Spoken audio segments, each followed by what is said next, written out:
Oke, kita ketemu lagi di materi pengurang pendapatan. Ya, materi ini digunakan nanti untuk menyusun laporan keuangan fiskal, terutama untuk menghitung laba rugi fiskal.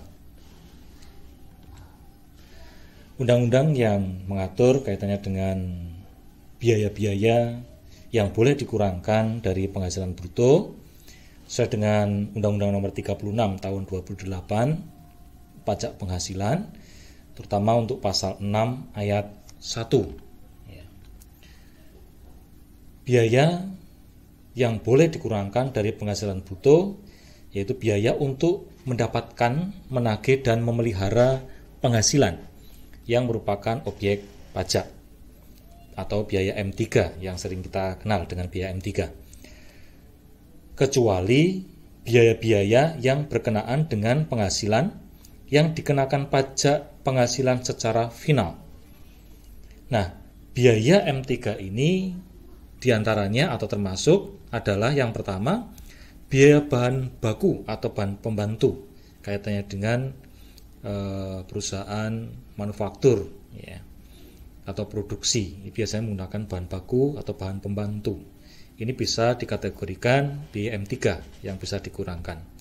Lalu biaya tenaga kerja, ini juga bagian dari biaya M3 yang bisa dikurangkan. Dan biaya penyusutan fiskal atau amortisasi. Berikutnya yang keempat, iuran kepada dana pensiun. Dana pensiun dengan catatan atau dengan syarat adalah bahwa dana pensiun ini dibayarkan di lembaga yang pendiriannya telah disahkan oleh Menteri Keuangan. Ya, kalau iuran dana pensiun ini yang pendiriannya tidak disahkan oleh Menteri Keuangan, itu tidak boleh dikurangkan. Lalu berikutnya, kerugian karena penjualan atau pengalihan harta. Yang keenam, kerugian dari selisih kurs. Yang ketujuh, biaya penelitian dan pengembangan perusahaan yang dilakukan di Indonesia.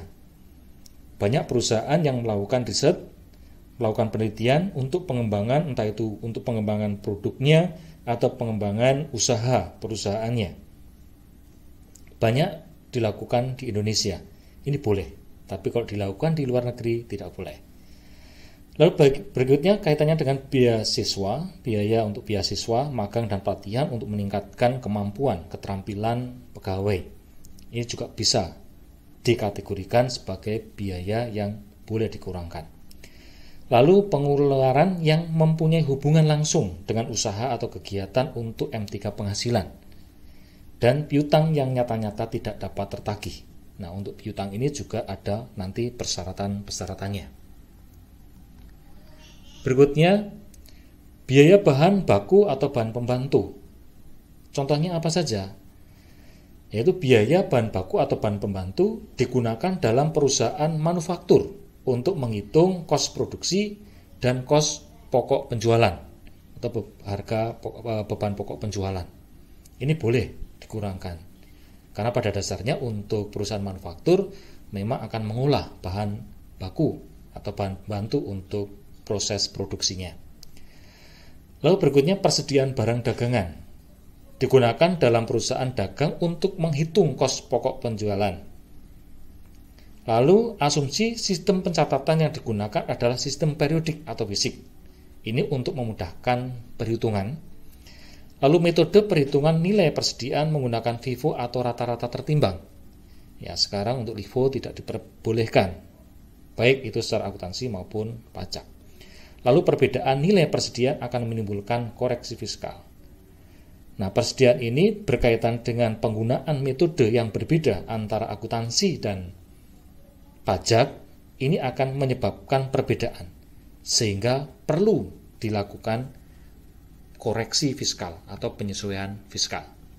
Contohnya begini, ada contoh transaksi yang berkaitan dengan barang dagangan.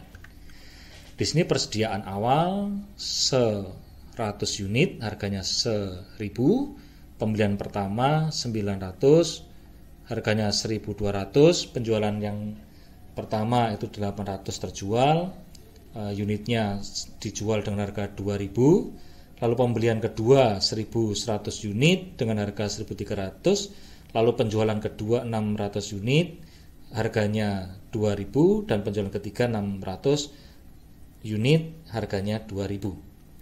Persediaan awal menurut FIFO 1.000 dan menurut rata-rata adalah Rp1.100 per unitnya. Di sini ada perbedaan penggunaan metode.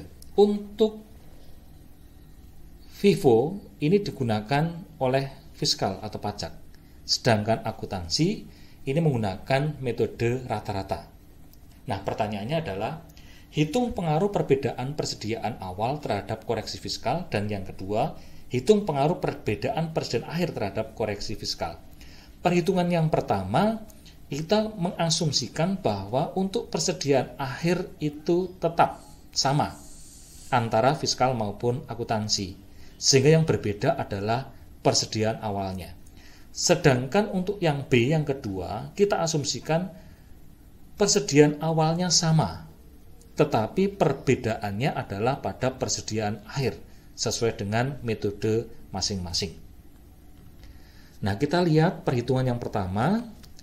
Di sini penjualannya 2.000 unit. Ya, per unitnya 2.000, totalnya 4 juta. Persediaan awal 100 unit. Ya, 100 unit. Untuk komersial atau akuntansi harganya 1.000, sedangkan untuk fiskal 1.100.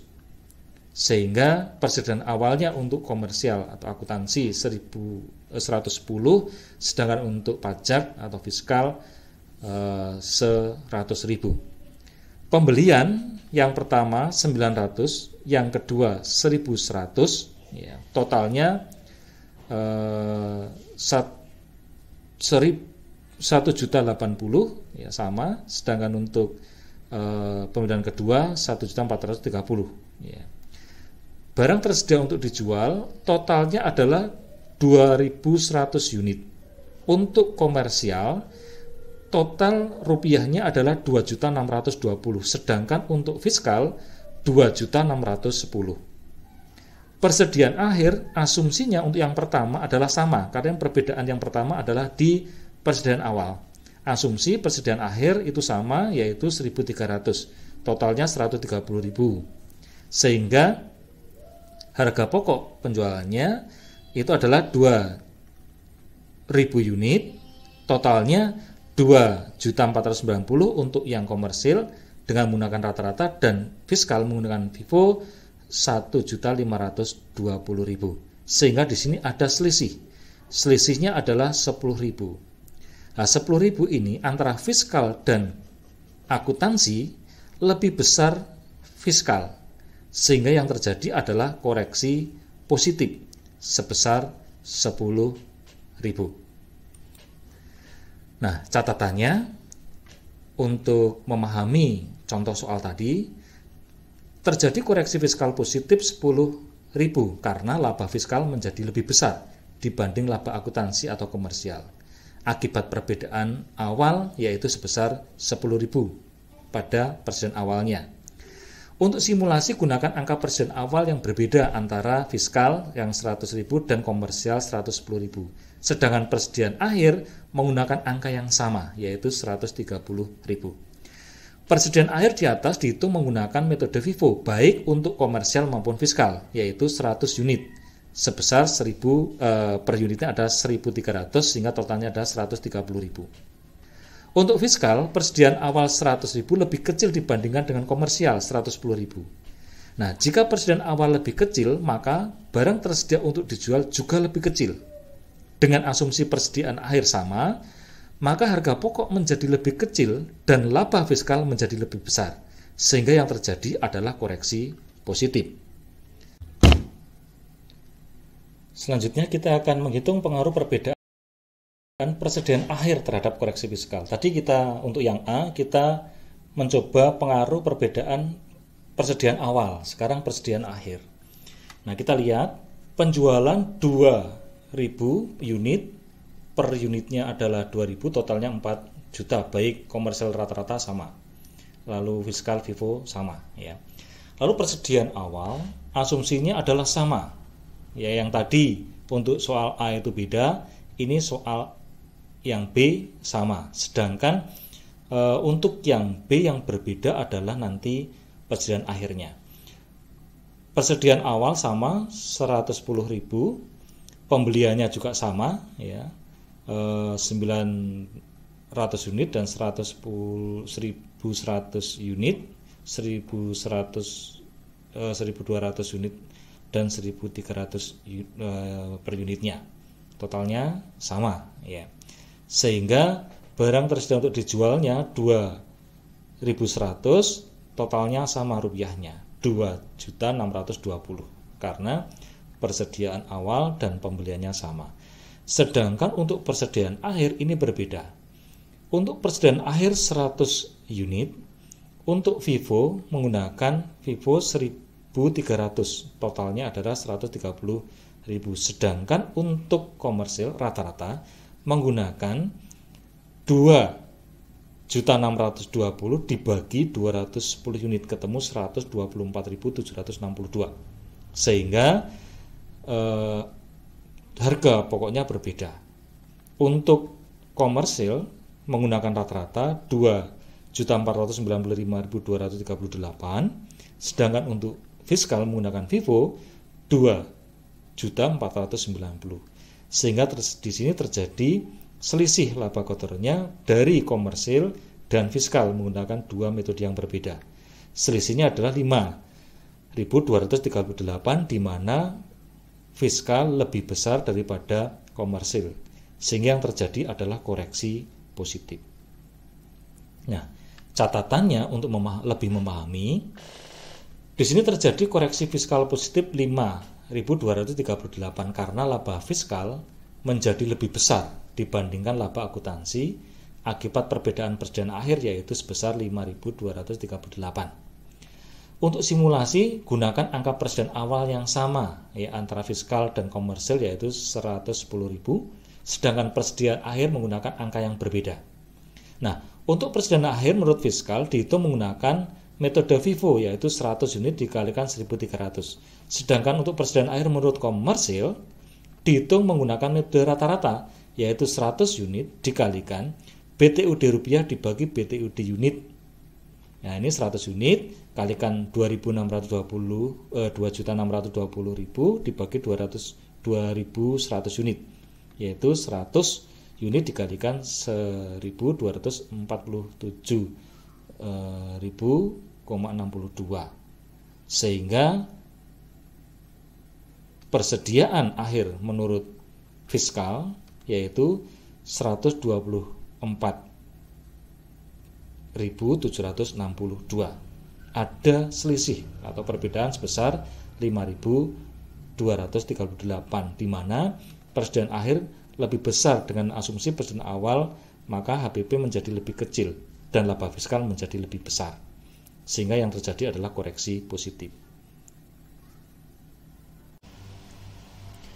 Berikutnya kita akan bahas tentang biaya tenaga kerja.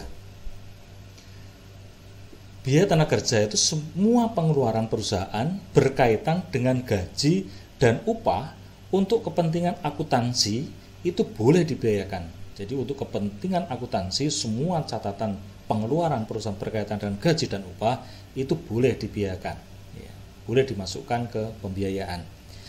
Tetapi menurut fiskal, biaya yang terkait dengan gaji yang sudah dipotong PPh 21 saja yang boleh dibiayakan. Nah, saudara harus mengingat-ingat tentang materi PPh 21 untuk perhitungan PPh 21. Biaya apa saja yang terkait dengan gaji yang dipotong PPh 21. Lalu jika terjadi perbedaan perlakuan biaya yang terkait dengan gaji antara akuntansi dan fiskal, itu perlu dilakukan koreksi fiskal. Contohnya, PT ABC membayar biaya gaji dan upah selama tahun 2020 sebagai berikut. Gaji dan upah 100 juta, bonusnya 20 juta, tunjangan karyawan 10 juta, premi jaminan kecelakaan kerja 5 juta, premi jaminan kematian 8 juta, iuran pensiun 10 juta, iuran THT 15 juta, THR 15 juta, Natura 6 juta, tunjangan pajak 3 juta, tunjangan kesehatan 5 juta, PPh ditanggung perusahaan 1 juta, kesehatan ditanggung perusahaan 3 juta, totalnya 201 juta. Ya. Ini adalah total pengeluaran menurut akuntansi kaitannya dengan biaya gaji selama tahun 2020. Dengan catatan, untuk Natura, PPh ditanggung perusahaan, kesehatan ditanggung perusahaan, adalah pengeluaran perusahaan yang belum dipotong PPh 21 bagi penerimanya. Sehingga ini tidak masuk dalam penghasilan bruto bagi pegawai. Oleh karena itu, menurut fiskal, ini tidak boleh dibiayakan atau harus dikeluarkan dari pembiayaan ini. Oke, lalu hitunglah biaya gaji dan upah menurut komersil dan biaya gaji upah menurut fiskal. Nah, kita lihat total menurut akuntansi 201 juta. Sedangkan menurut fiskal adalah 191 juta. Terjadi koreksi positif 10 juta. Apa saja yang dikoreksi? Nah, di sini adalah Natura. Nah, kita lihat Natura 6 juta, PPh ditanggung perusahaan ini nggak boleh 1 juta, dan kesehatan ditanggung perusahaan 3 juta. Totalnya 6 juta, 1 juta, 3 juta, totalnya adalah 10 juta.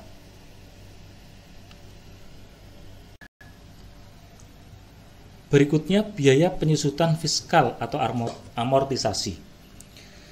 Menurut fiskal, itu ada aturan-aturan kaitannya dengan pengelompokan harta dan masa manfaat, juga metode yang digunakan. Sedangkan akuntansi biasanya sesuai dengan kebijakan yang diterapkan oleh perusahaan. Sehingga yang terjadi adalah adanya perbedaan antara penyusutan fiskal dan penyusutan akuntansi. Nah, di sini kita akan melihat penyusutan fiskal, ada pengelompokan harta. Di sini ada bukan bangunan, ada kelompok bangunan, baik itu permanen maupun tidak permanen. Untuk bukan bangunan ada kelompok 1 sampai dengan kelompok 4. Untuk masa manfaat tergantung dari kelompok harta itu. Ya, untuk bukan bangunan, kelompok 1 4 tahun masa manfaatnya, kelompok 2 8 tahun, kelompok 3 16 tahun, kelompok 4 20 tahun. Sedangkan untuk bangunan itu permanen 20 tahun dan tidak permanen 10 tahun. Sedangkan untuk tarifnya tergantung dari metode yang digunakan. Di sini ada garis lurus dan saldo menurun ganda. Untuk bukan bangunan, fiskal boleh menggunakan garis lurus dan saldo menurun ganda. Sedangkan untuk bangunan hanya menggunakan metode garis lurus. Tarifnya adalah 5%, 12,5%, 6,25% dan 5% untuk garis lurus. Sedangkan untuk saldo menurun ganda itu 2 kali lipatnya, 50, 25, 12,5 dan 10% untuk masing-masing kelompok 1, 2, 3 dan 4. Sedangkan untuk bangunan, untuk permanen, masa manfaat 20 tahun, tarifnya adalah 5%, sedangkan untuk permanen 10 tahun tarifnya adalah 10%. Catatan, tidak ada nilai residu atau nilai sisa. Ini untuk fiskal. Biasanya kalau akuntansi ada, sehingga ini pasti nanti akan ada koreksi fiskal. Lalu masa manfaat berdasarkan kelompok. Depreciable not deductible jika aktiva yang dimiliki tidak mempunyai hubungan dengan kegiatan usaha atau tidak, atau untuk pemberian kenikmatan atau natura kenikmatan. Sedangkan depreciable deductible 50% jika aktiva digunakan bersama untuk kepentingan pribadi dan kepentingan perusahaan. Contoh, PTA pada tanggal 1 Januari 2016 membeli gedung, harga perolehannya 500 juta, nilai residunya 50 juta. Umur ekonomis 25 tahun, kelompoknya masuk ke dalam kategori permanen. Metode depresiasi baik akuntansi menurut fiskal sama, yaitu garis lurus. Pertanyaannya, depresiasi tahun 2020 menurut akuntansi berapa? Depresiasi tahun 2020 menurut fiskal berapa? Dan berapa koreksi fiskal tahun 2020 yang terjadi? Nah, kita lihat metode garis lurus sama, baik akuntansi maupun fiskal. Depresiasi per tahunnya adalah 500 juta dikurangi 50 juta residunya dibagi 25 tahun. Umur ekonomis ketemu 18 juta. Sehingga per tahunnya ya, 2016, 17, 18, 19, dan 20 masing-masing per tahunnya adalah 18 juta. Untuk metode garis lurus fiskal, depresiasi per tahun ada 500 juta dibagi 20 sesuai dengan umur ekonomisnya. Di sini tidak ada nilai residu. Sehingga per tahunnya adalah 25 juta. Tahun 2016, 17, 18, 19, 20 masing-masing per tahunnya adalah 25 juta. Berikutnya kita akan menjawab. Depresiasi akuntansi tahun 2020 ada 18 juta, sedangkan depresiasi fiskal tahun 2020 ada 25 juta, sehingga ada koreksi fiskal negatif sebesar 7 juta. Nah, ini catatannya. Umur ekonomis depresiasi akuntansi berdasarkan kebijakan manajemen 25 tahun, sedangkan untuk fiskal berdasarkan kelompok harta permanen 20 tahun. Depresiasi akuntansi nilai residu boleh dihitung, sedangkan depresiasi fiskal nilai residu tidak boleh dihitung. Untuk aktiva yang tidak punya hubungan dengan kegiatan usaha atau yang digunakan sebagai pemberian kenikmatan, depresiasinya tidak boleh dibayarkan untuk kepentingan fiskal. Misal depresiasi rumah dinas direktur, ya, ini depreciable not deductible. Selanjutnya, contoh berikutnya adalah PTA pada tanggal 1 Januari 2016 membeli kendaraan. Harga perolehan 50 juta, nilai residu 5 juta, umur ekonomis 5 tahun, masuk dalam kelompok 1. Metode depresiasi adalah saldo menurun ganda. Pertanyaannya, depresiasi tahun 2020 menurut akuntansi itu berapa? Untuk tahun 2020 menurut fiskal itu berapa? Dan berapa koreksi fiskal tahun 2020 yang terjadi? Kita lihat untuk metode saldo menurun ganda, akuntansi, tarif depresiasi untuk 0 tahun adalah 50 juta nilai bukunya. Untuk tahun pertama 40%, depresiasinya 20 juta, sehingga nilai bukunya ada 30 juta, 50 juta dikurangi 20 juta. Tahun kedua, ya, 40%, totalnya nilai bukunya 18 juta. Tahun ketiga 40%, 7 juta 200, sehingga nilai bukunya tinggal 10 juta 800. Nilai tahun keempat juga sama, 40%, 4 juta 320, depresiasinya nilai bukunya 6 juta 480, sedangkan untuk tahun kelima 40%, 1 juta 480, nilai bukunya 5 juta sesuai dengan nilai sisanya. Depresiasi tahun 2016, 12 per 12 kali 20 juta ketemu 20 juta. Tahun depresiasi 2017, 12 per 12 kali 12 juta, 12 juta, dan seterusnya. Ini untuk perhitungan tarif depresiasinya. Nah, untuk tahun 2020, 12 per 12 kalikan 1 juta 480 adalah 1 juta 480. Ini untuk depresiasi menurut akuntansi tahun 2020. Sedangkan untuk fiskal, tarif 50% depresiasinya untuk tahun 50 juta, untuk tahun pertama 50% kalikan 50 juta ketemu 25 juta, sehingga nilai bukunya tinggal 25 juta. Tahun kedua 50% kali 25 juta ketemu 12,5 juta, sehingga nilai bukunya tinggal 12,5 juta. Yang ketiga 50% kalikan 12,5 juta ketemu 6 juta 250, ya, nilai bukunya tinggal 6 juta 250. Sedangkan yang ketiga keempat terakhir 50% kalikan 6 juta 250, atau yang terakhir disusutkan semuanya sehingga nilai bukunya adalah 0. ya, nilainya 0. Nah, ini depresiasi tahun 2020 adalah 0. Ya. Lalu kita lihat berapa koreksi fiskal yang terjadi. Depresiasi akuntansi tahun 2020 adalah 1.480.000, sedangkan depresiasi fiskal tahun 2020 adalah 0. Sehingga yang terjadi adalah koreksi positif atau koreksi fiskal positif sebesar 1.480.000. Nah, catatannya, umur ekonomis depresiasi akuntansi berdasarkan kebijakan manajemen, yaitu 5 tahun, sedangkan untuk fiskal berdasarkan kelompok, yaitu masuk kelompok 1 yang berarti umur ekonomisnya adalah 4 tahun. Depresiasi akuntansi, nilai residu boleh dihitung, sedangkan depresiasi nilai fiskal, nilai residu tidak boleh dihitung, sehingga pada akhir tahun keempat harus 0. Untuk kendaraan dinas, di samping dipakai untuk kepentingan perusahaan, dapat juga dipakai untuk kepentingan pribadi. Oleh karena itu, termasuk dalam kelompok depreciable deductible 50%, yaitu penyusutan hanya diakui 50%-nya untuk tujuan atau untuk kepentingan fiskal.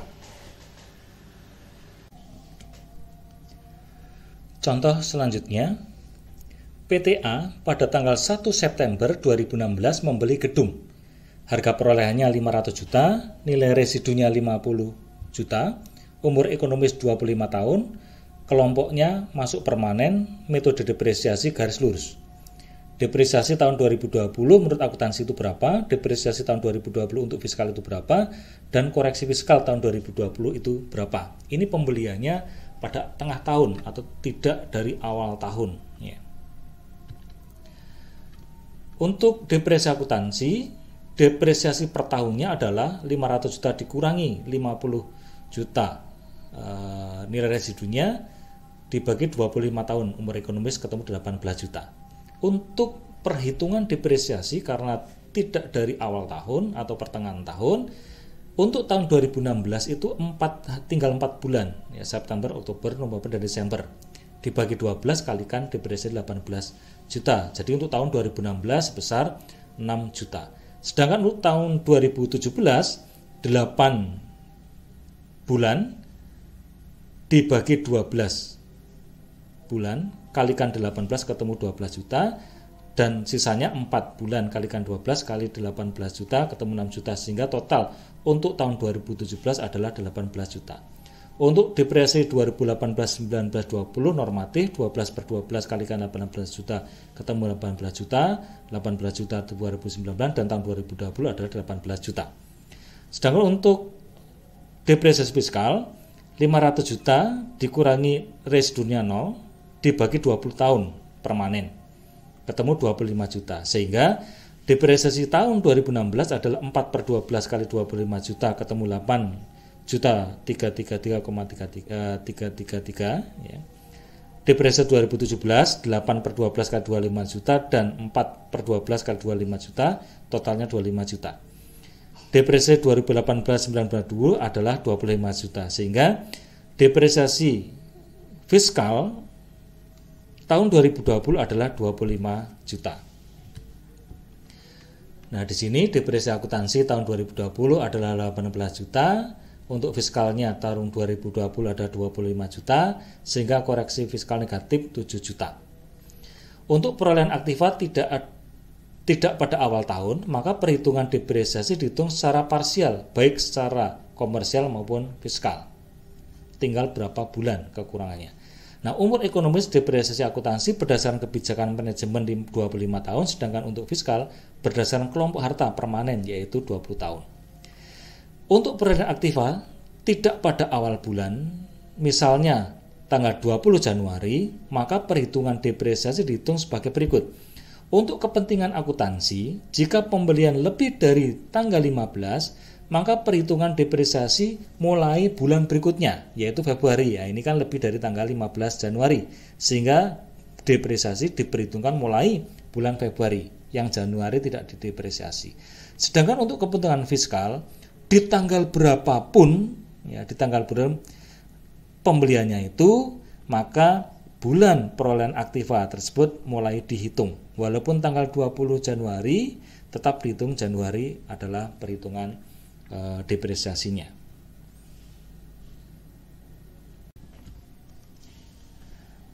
Berikutnya, contohnya PTA pada tanggal 1 September 2016 membeli kendaraan. Harga perolehannya 50 juta, nilai residu 5 juta, umur ekonomis 5 tahun, kelompoknya masuk kelompok 1 menurut fiskal. Metode depresiasi adalah saldo menurun ganda. Pertanyaannya, berapa depresiasi tahun 2020 untuk akuntansi? Yang kedua, depresiasi tahun 2020 untuk fiskal, dan berapa koreksi fiskal tahun 2020? Nah, untuk metode saldo menurun ganda depresiasi akuntansi. Nah, di sini tadi kita sudah menghitung awal ya di slide sebelumnya, di video sebelumnya. Nah, di sini depresiasi akuntansinya untuk tahun pertama nilai bukunya 50 juta, tahun pertama 40% dari 50 juta itu 20 juta, sehingga nilai bukunya 30 juta dan seterusnya ya, sampai tahun kelima itu nilai bukunya tinggal 5 juta sedang nilai residunya. Nah, untuk depresiasi perhitungannya pada tahun 2016, karena di sini tidak pada awal tahun ya, ada di pertengahan tahun atau di bulan September, maka yang terjadi untuk 2016 adalah hanya 4 bulan. 4 kali 12, 4 dibagi 12 kalikan depresiasi tahun pertama 20 juta, sehingga diperhitungkan depresiasi tahun 2016 hanya 6.666.667. Sedangkan untuk depresiasi tahun 2017 ya, di sini 8 per 12 kalikan 20 juta, sisa yang depresiasi tahun pertama ketemu 13 sekian.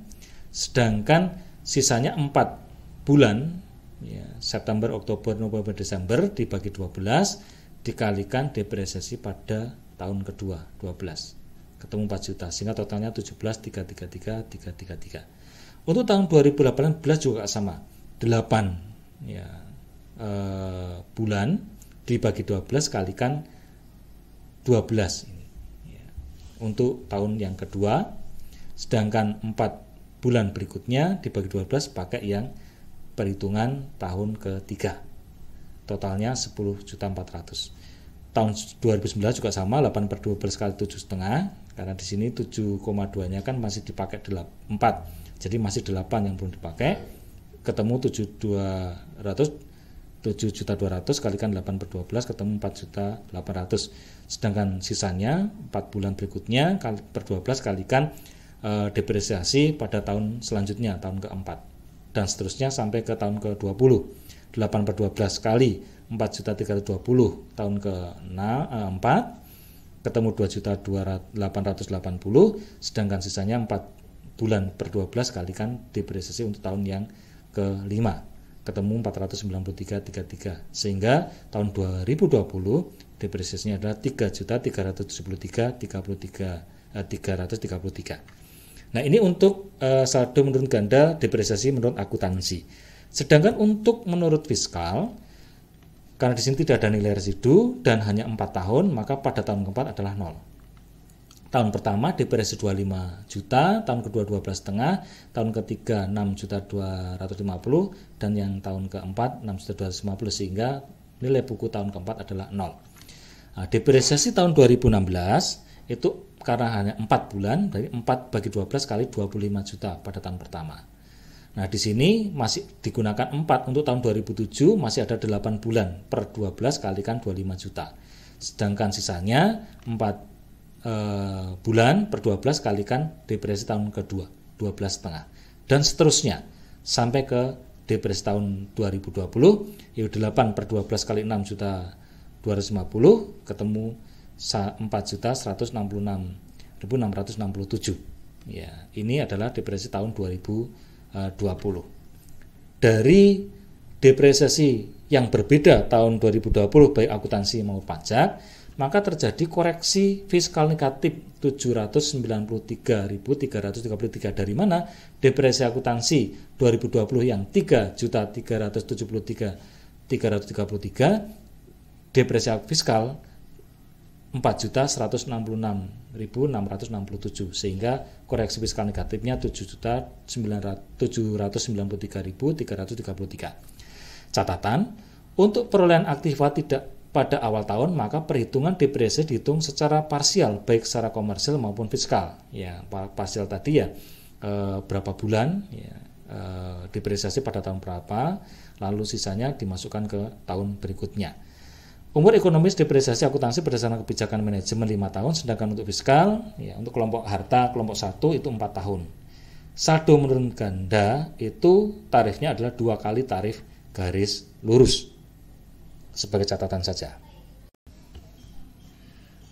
Berikutnya kita akan bahas iuran kepada dana pensiun yang pendiriannya telah disahkan oleh Menteri Keuangan. Tidak semua lembaga dana pensiun sudah disahkan oleh Menteri Keuangan. Sehingga perusahaan ketika akan mengiur dana pensiun itu perlu dicermati lembaganya itu sudah disahkan oleh Menteri Keuangan apa tidak. Nah, dana pensiun yang sudah disahkan Menteri Keuangan mempunyai kewajiban setiap tahun melaporkan laporan keuangan audited oleh kantor akuntan publik dan laporan kualitas pendanaan oleh kantor aktuaria. Iuran pensiun yang dibayarkan oleh perusahaan untuk pegawai jika disetorkan kepada lembaga dana pensiun yang sudah disahkan Menteri Keuangan, maka menurut akuntansi dan menurut fiskal boleh dibiayakan. Ya, jadi tidak perlu adanya koreksi fiskal. Contohnya, pada tahun 2020, PT ABC mengeluarkan biaya gaji dan upah sebesar 100 juta. Jumlah tersebut termasuk iuran pensiun dan THT untuk pegawai yang dibayarkan kepada lembaga dana pensiun yang pendiriannya sudah disahkan oleh Menteri Keuangan sebesar 10 juta. Jadi 10 juta ini ada di dalam pengeluaran biaya gaji dan upah sebesar 100 juta. Karena pendiriannya lembaga pensiun ini sudah disahkan oleh Menteri Keuangan, maka biaya gaji dan upah menurut akuntansi dan menurut pajak itu sama. Nah, di sini pertanyaannya berapa biaya gaji dan upah menurut akuntansi dan biaya berapa gaji dan upah menurut fiskal? Apakah ada koreksi fiskalnya? Nah, biaya gaji dan upah menurut akuntansi adalah 100 juta. Sama dengan pengakuan biaya gaji dan upah menurut fiskal yaitu 100 juta. Karena yang 10 juta dibayarkan ini dibayarkan pada lembaga yang sudah disahkan oleh Menteri Keuangan. Sehingga koreksi fiskalnya adalah 0 atau tidak ada koreksi fiskal. Berikutnya, kerugian karena penjualan atau pengalihan harta. Contohnya, PT A memiliki kendaraan dengan kos 100 juta dan akumulasi depresiasinya 75 juta. Kendaraan milik PT A ini dijual kepada perusahaan cabang dengan harga jual 20 juta. Dan jika dijual kepada pihak ketiga, ini akan laku 25 juta. Pertanyaannya, berapa laba rugi pertukaran menurut akuntansi? Yang kedua, berapa laba rugi pertukaran menurut fiskal? Dan berapa koreksi fiskalnya? Nah, di sini kita lihat ya, harga perolehan akuntansi dan fiskal 100 juta, akumulasi depresiasi 75 juta, sehingga nilai bukunya baik akuntansi maupun fiskal pengakuannya nilai buku sama, yaitu 25 juta. Harga jual menurut akuntansi karena dijual dengan harga 20 juta, maka terjadi rugi pengalihan aktiva sebesar 5 juta. Sedangkan menurut fiskal, karena dasar penjualan adalah harga pasar, ya, 25 juta, maka tidak ada kerugian. Oleh karena itu, ya, kita akan melihat berapa koreksinya. Rugi menurut fiskal, rugi menurut komersial itu 5 juta, ya, menurut akuntansi 5 juta. Sedangkan rugi menurut fiskal itu tidak ada kerugian karena nilai buku sama dengan harga jual menurut pasar. Nah, di sini ada koreksi fiskal positif, yaitu sebesar 5 juta dari pengakuan rugi akuntansi yang tidak diakui oleh fiskal.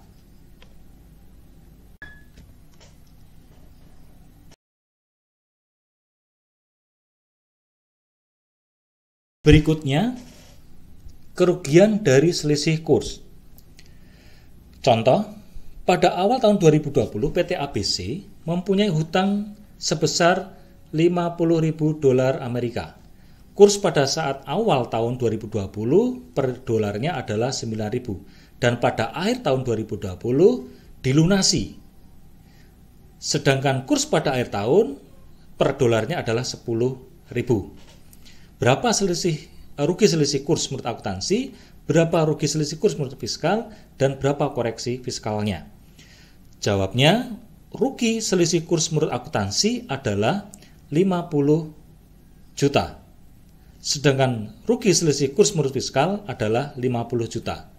Untuk kerugian selisih kurs, baik akuntansi maupun fiskal mengakui hal yang sama, sehingga tidak terjadi koreksi fiskal.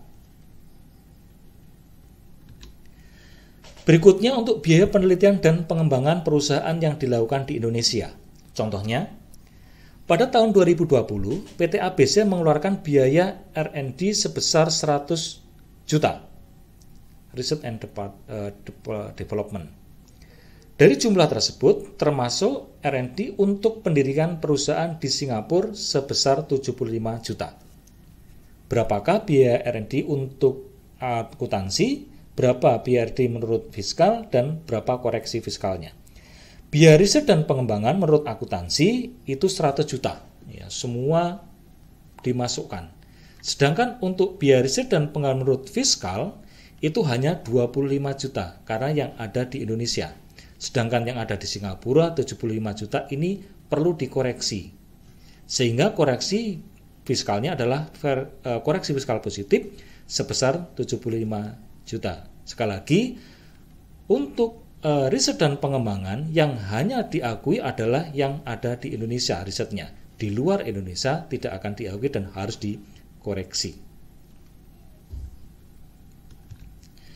Berikutnya biaya beasiswa, magang, dan pelatihan. Beasiswa yang dapat dibiayakan diperluas meliputi pemberian beasiswa kepada bukan pegawai seperti pelajar dan mahasiswa, tetapi tetap memperhatikan kewajarannya.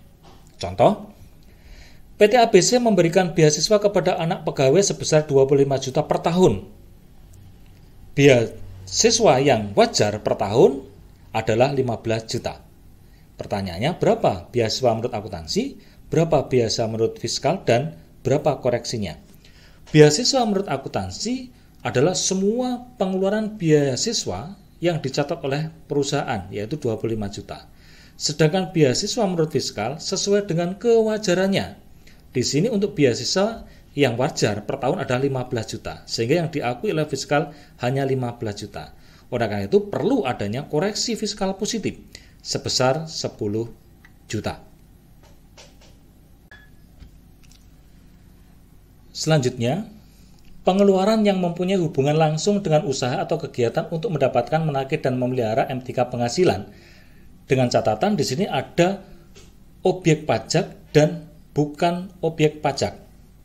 Nah, di sini yang merupakan objek pajak boleh disebabkan atau dibebankan sebagai biaya.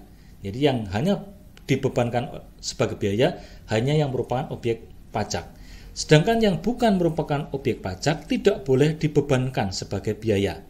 Contohnya, penghasilan bruto dana pensiun A, yaitu A, penghasilan yang bukan objek pajak 100 juta, dan penghasilan bruto yang merupakan objek pajak 300 juta. Sehingga total penghasilannya adalah 400 juta. Apabila total biayanya adalah 200 juta, 200 juta ini tidak bisa langsung dikurangkan sebagai pengurang penghasilan. Tetapi yang boleh dibiayakan adalah persentase sejumlah penghasilan yang merupakan objek pajak. Sehingga untuk menghitung biaya M3 yang boleh dikurangkan adalah 3/4. Ya, di sini yang objek pajak adalah 300 juta dibagi total 400 juta, dikalikan total biayanya 200 juta atau 150 juta. Jadi yang boleh dikurangkan hanya 150 juta, tidak boleh yang 200 juta. Berikutnya piutang tak tertagih. Syarat untuk membiayakan piutang yang nyata-nyata tidak dapat ditagih dipermudah, yaitu menjadi 1. Telah dibiayakan dalam laporan laba rugi komersial.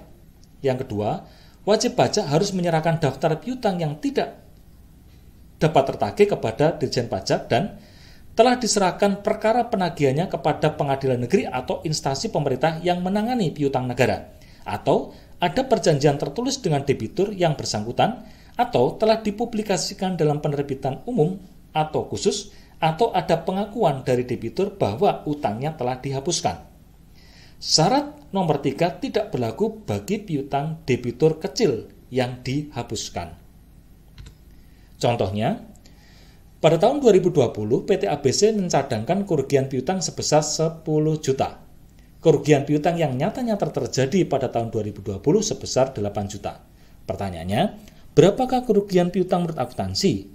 Berapa kerugian piutang menurut fiskal dan berapa koreksi fiskalnya?